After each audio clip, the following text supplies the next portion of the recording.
RICL TMX, যুগের পর যুগ স্থাপনা থাকে মজবুত। বাংলার মাটি থেকে বিতাড়িত করেছে, এর নির্দেশে হামলা করলো।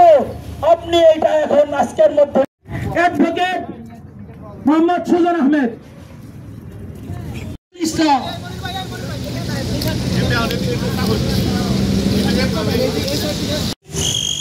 সংগ্রামী ছাত্র নেতা নামিয়ে নিয়ে আসতে চেয়েছেন। আমরা গতকাল দেখলাম পুলিশ লীগ এবং বাংলাদেশের বৃহত্তর একটি দল গণ অধিকার পরিষদ সেই দলের সভাপতি